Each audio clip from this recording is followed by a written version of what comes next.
Oke, jadi, kembali lagi. Dan yang sedang saya lakukan sekarang adalah saya mencoba membuat beberapa video untuk, menjaga saluran ini tetap hidup dan terus berlanjut. Dan, karena saya sebenarnya akan berangkat besok pagi pukul 5 pagi, saya akan melakukan perburuan sendirian. Kebetulan sekali.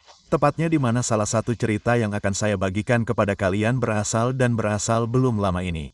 Dan, saya pergi sendiri.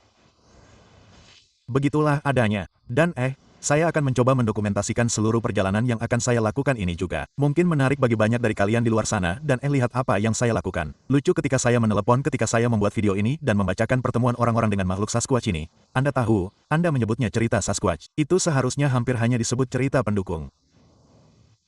Tahukah Anda, saya telah membaca begitu banyak email dari banyak orang di seluruh dunia yang datang kepada saya melalui saluran YouTube dan banyak orang yang sangat menarik, banyak orang yang sangat cerdas. Saya sebenarnya hampir sedikit terkejut dengan beberapa hal yang dibagikan oleh beberapa orang ini kepada saya. Orang-orang yang sangat terlibat dalam angkatan bersenjata, pemerintahan di AS, Kanada, dan Inggris.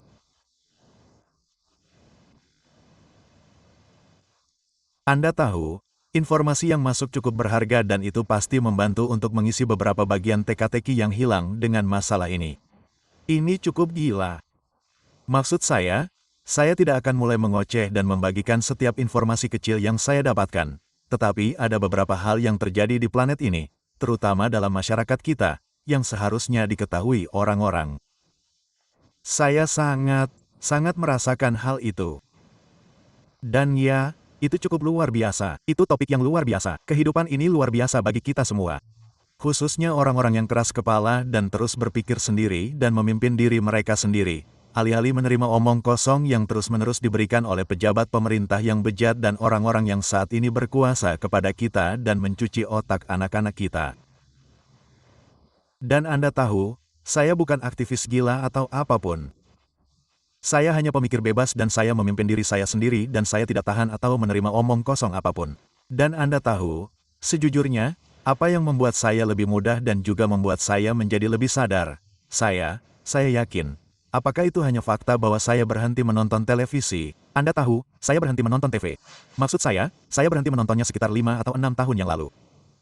Dan jika saya punya waktu luang untuk duduk-duduk saja dan tidak melakukan apapun, saya akan online. Saya akan mencoba mencari orang-orang yang jauh lebih cerdas daripada saya, dan saya akan mencoba menyerap pengetahuan yang mereka miliki. Dan itulah yang saya coba lakukan. Dan saya akan memberitahu Anda, semakin lama Anda tidak menyerap sampah yang diberikan kekuatan ini kepada kita dari manusia sederhana lainnya, yang gila kontrol. Semakin pintar Anda, sesederhana itu yang dapat saya katakan. Semakin Anda sadar dan semakin jelas omong kosong yang menonjol di masyarakat saat ini, yang sangat lazim, sungguh menakjubkan. Jadi, disinilah saya lagi dan saya akan mengirimkan beberapa email yang saya terima untuk dibagikan kepada Anda semua.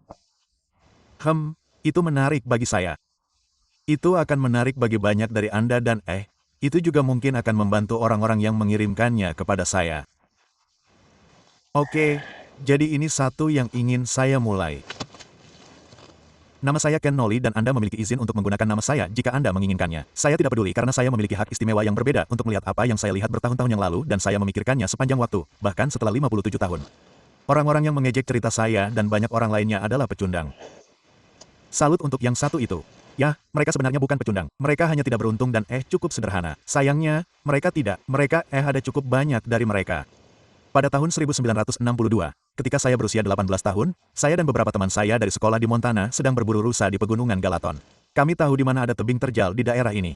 Kami semua berada di gunung dan ada sekumpulan pohon di sebelah kanan dan teman-teman saya masuk ke pepohonan untuk mencoba mengusir rusa ke dasar lembah di bawah. Saya pergi ke tebing batu, melepas topiku, tengkurap dan merangkak ke tepi tebing dan merangkak ke tepi tebing. Saya mengangkat kepala saya dengan sangat perlahan hanya dengan mata saya di atas tebing. Saya dapat melihat lembah di bawah. Itu adalah tempat yang sempurna untuk melihat seluruh lembah. Saya sedang melihat lurus ke bawah ketika saya melihat gerakan di dasar lembah. Saya tidak dapat melihat apa itu. Satu-satunya hal yang dapat saya pikirkan saat itu adalah bahwa itu adalah seorang peternak, meskipun tidak ada ternak di daerah ini pada tahun 1962. Saya mengarahkan teropong saya ke mata saya, melihat sosok di bawah. Peternak itu sedang menyeret seekor rusa seperti boneka kain dan berlari sangat cepat. Melihat melalui teropong saya dapat melihat bahwa dia sedang mengawasi saya dan tampak takut.